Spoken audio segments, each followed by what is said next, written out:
চট্টগ্রামে প্লাস্টিক ও পলিথিন দিলে মিলছে ছোলা ও খেজুর সহ নানা পণ্য। এ বিষয়ে জানতে নগরীর চকবাজারে আছেন রিপোর্টার শফিকুল আলম। সরাসরি চলে যাচ্ছি তার কাছে।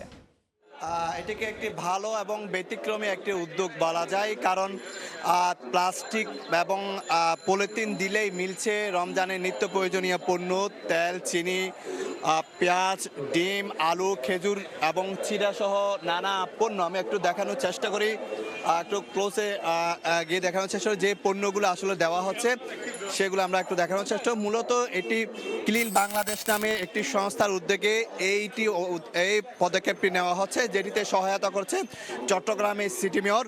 এবং সিটি মেয়র ঘোষণা দিয়েছিলেন এই বন্দরনগরী হবে ক্লিন, গ্রিন এবং পরিষ্কার পরিচ্ছন্নতা। সেজন্য কিন্তু এই যে clean Bangladesh plastic exchange corner যারা এই আয়োজন করেছে তাদেরকে সার্বিকভাবে সহায়তা করছে সিটি কর্পোরেশনের পক্ষ থেকে।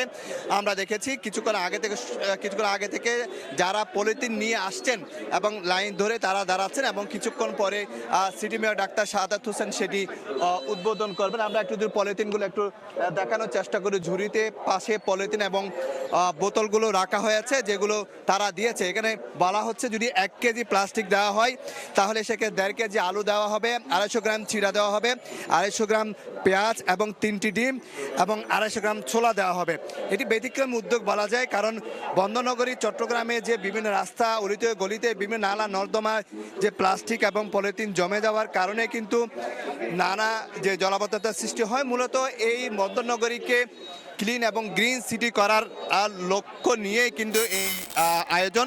তো সবকিছু মিলিয়ে কিছুক্ষণ পর কিন্তু city mayor doctor Shahadat Hossain এই ব্যতিক্রমী এটির উদ্বোধন করবে এবং যারা আসবেন তাদের হাতে কিন্তু পলিথিনের পরিবর্তে নানা পণ্য তুলে দিবেন। এই ছিল আমার কাছে সর্বশেষ তথ্য। চট্টগ্রাম চকবাজার এলাকা থেকে সরাসরি যুক্ত ছিলেন সহকর্মী শফিকুল আলম। 4 দশক ধরে আপনার ফাইন্যান্সিয়াল পার্টনার আইডিএলসি।